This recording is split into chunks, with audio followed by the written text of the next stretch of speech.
Panyina ya to abade ma no. No ba.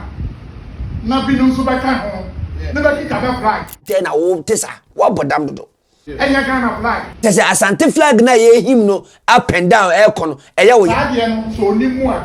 On kan kire di patrol ya say support ontwa so. En twa so a ebeduru ba bi adwamadu men Dormaahene na kwa jije to. E ko gina barrier orurum. Ejije to. Na ejije to American di patrol ba ka so oba stop. Ba honorable say asem no ayere. Say o Dormaahene what than tax collector. Say what than tax collector on. Ogwa jije to. Wunya hu hwe. Pressure ne beku pressure ubenya pressure free Asantehene ho ubenya pressure oh pressure ntu kwa jije to kwa jije tax ukotu tampo e de ato Dormaahene kwa ne so ajije to ye ude mache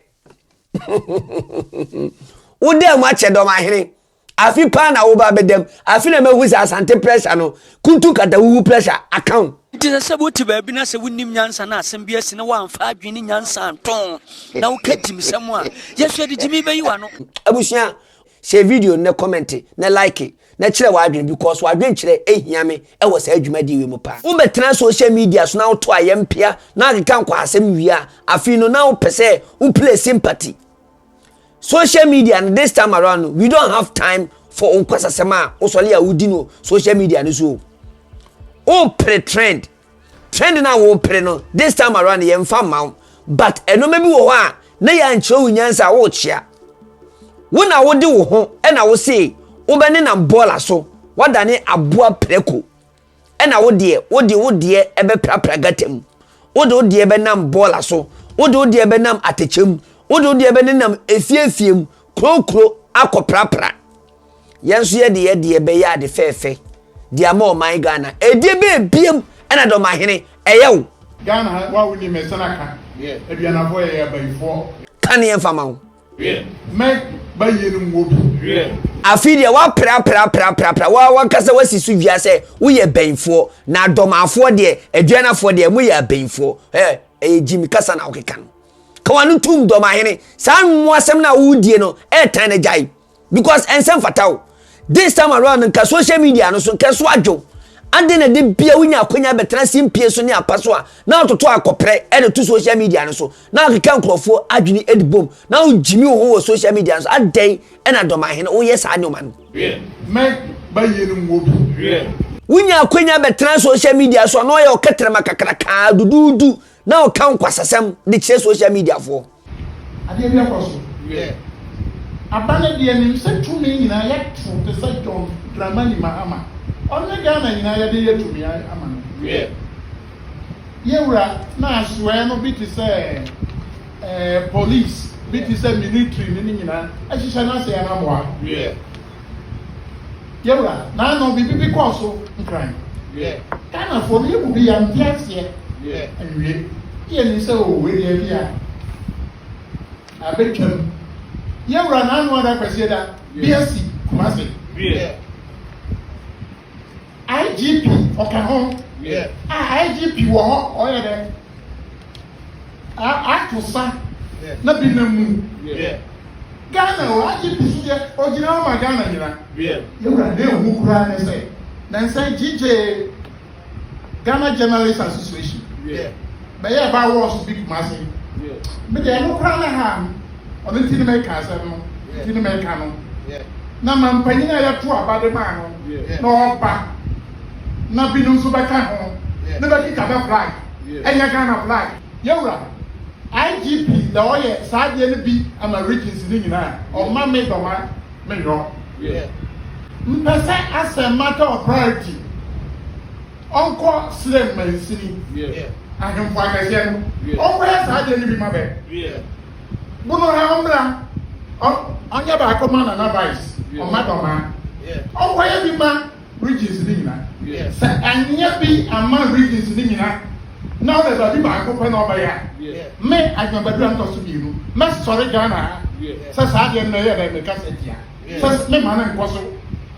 nkwaso me mu bi da ba wo afiwe mu ni be 6 years me ntisa Ghana sa de bi akoso Dormaahene Kamia koye se wadwini swa se entate adwene ade ye course yi yewura Asantehene okoshe police fo ene Ghana nimonyam nansen ena yedi yakoside ena Ghana empanifo a police fo enso baye beda na se enti nyoma bi wo hona wo ntiase abusa na wuswa wadwini swa wo ye kutikoto nyansa bi ani utirim ade ye course no wo na wo de wo ho na wo sole ade bia wo te bola so etu ade fefe ya wo ya eya wo yei wo pese ye bi ma wo na wo te wo sole a wo te afuo mu no a wo sole a wo te gatam no wan na meye sa de ni bi mfa ma wo ka kire wo de bia wo sole a wo te gatam wo ne nam krofo fie na wo prapra wada ne preko na nanam na azasa krofo bola enti ade fefe we wan na menye bi ma wo wo na wo so per minister of bola affairs ye di amount fa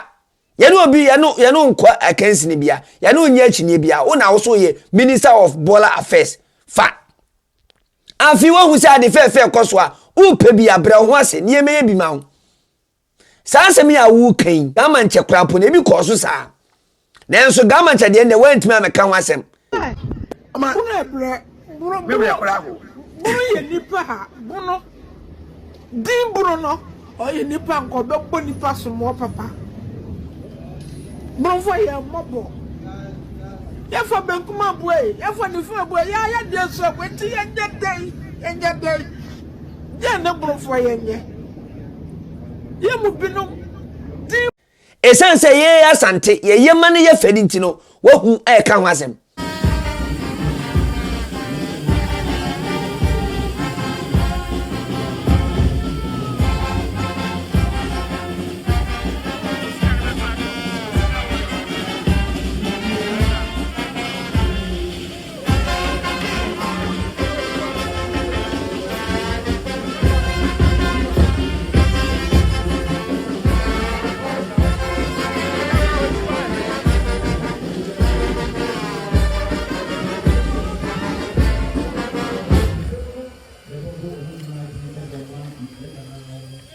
Otumfuo edeme biem pa na wo hwehwe free ye Asantefo Dormaahene sa otan na ehwe mu no wanhwe yi a ebebo dam enye sanso a ebedudu akademo san kwasasem ne ya try ways and means say yen kasantiaw biem because sa jimisem na wo ye ano aye denjai na emwa ada won kwa na se bi wajimi wo my Ghana mu ana Dormaahene yewra wa ban na wo de ne bae on sa ho kan da na no sikasem ankanfo oye no kure sikasem oye aye kama Ghana ni bia be kase sikasem onye yiye no me anjuma badumenti ase se koso menya enkoso kura nchani won ya de unse ne bo wa bazo me mo wa bazo niema no sa ne na wo baaye wo tuatua sika na de no na akekam enye bibi papa watu nanano besikam ama me hema no na de ma mu se ban takri mwa mani nje mani aje ba yura sadie no as a matter of urgency say yen ma ba bia let us put a stop Ghana nye ba bi ba ko Ghana nye ba bi ba ko amanyofo no every night ko mo kasa mo hweye every night ko mo kasa mo hweye Ghana nye ba bi ba ko Ghana yawo north ahemfo akasi wo north bini bono bini Greater Accra bini Central Region bini Western Region bini Western North na ya de na de kwa to say Ghana no a ya de asa ho sa no na de na ho pesa ho de yeni eno de se Ghana ko baba nka agbamadu antoso bienu men ka se sabi oye bia eya wo ya papa ajima bedu eya wo ya papa wan kasa wo pese ye di watem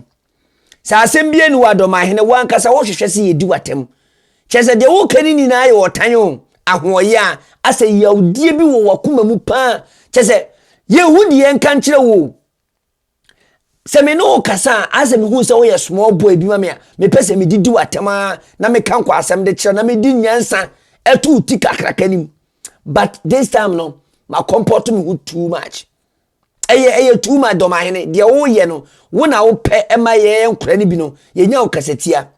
tena wo ba bi pra wo bola so kotete atechem ko afuom ko yiyi nkrofo pad ne wo nkro ne ba ewo mu bola so fama wo mu wo de no ye de ama wo na wo pad fefe we bi aye wo sole a wo te bola so be de ne ye bi ama wo gamanche kura wa ye bi ama no ahemfufo bebrebe adwom de ade na ye nko ye ade a wo de umuni yakum hwe na menka asem che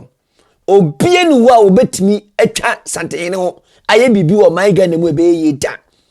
na ewura Asantehene onye Asantehene no onye Asantehene. I'm telling you today fatu wa adwum se asante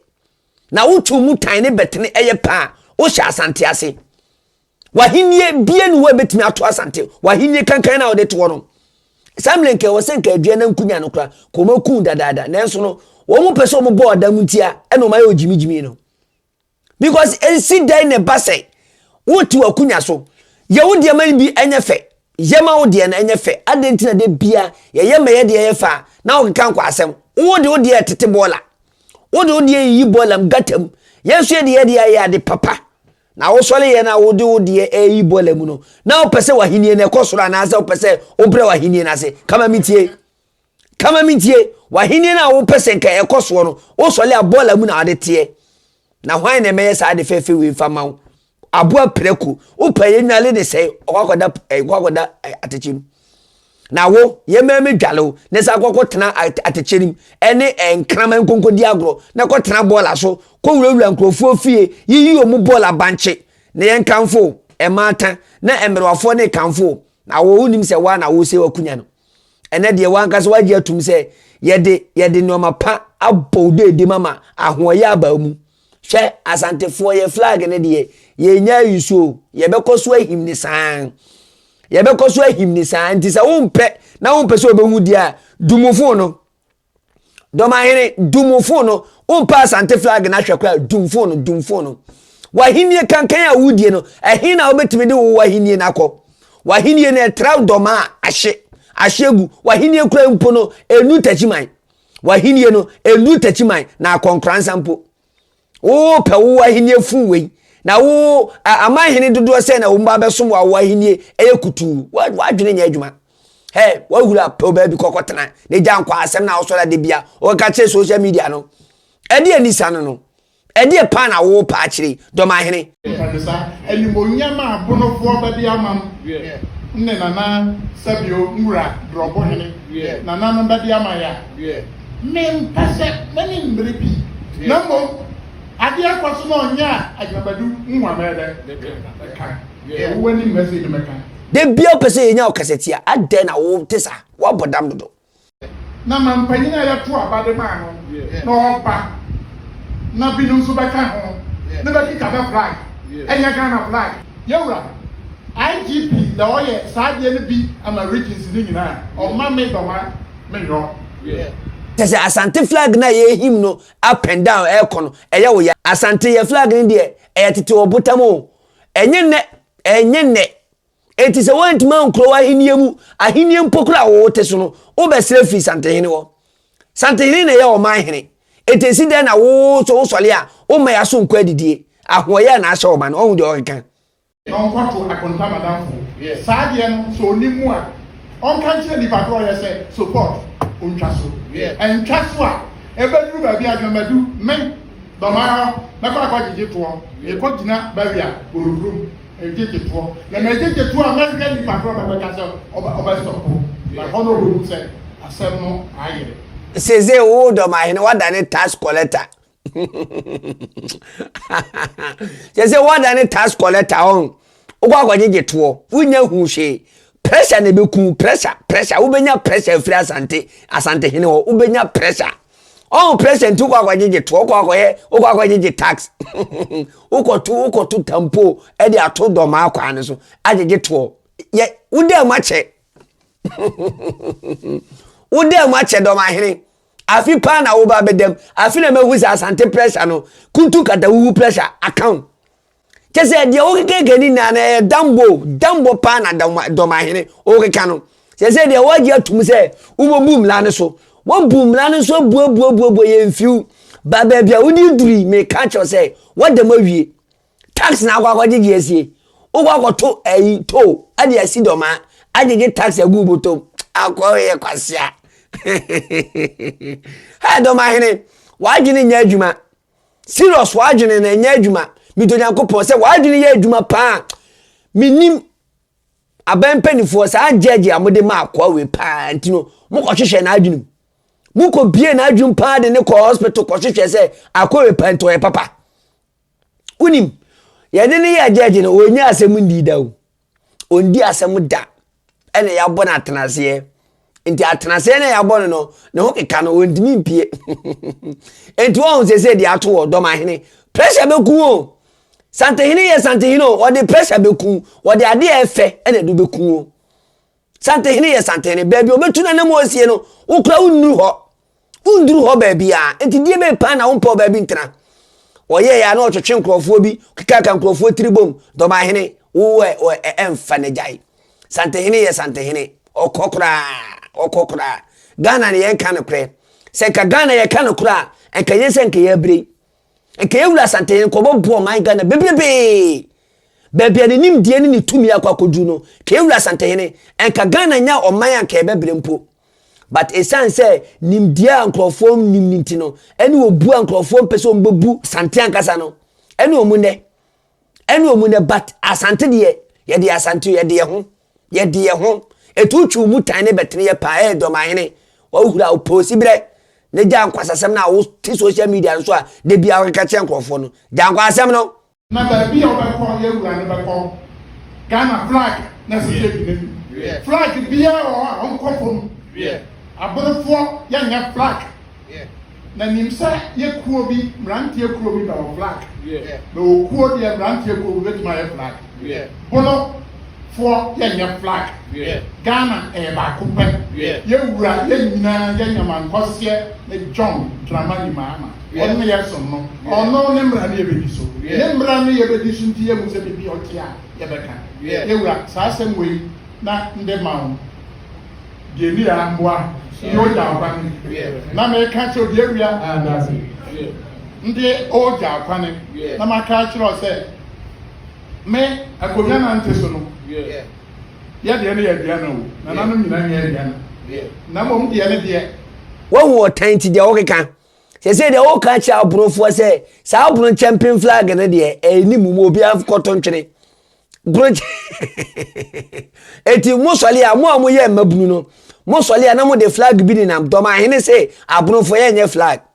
o de yaudie ene o tanti mo flag amabo ho ba am ko wi aye every piso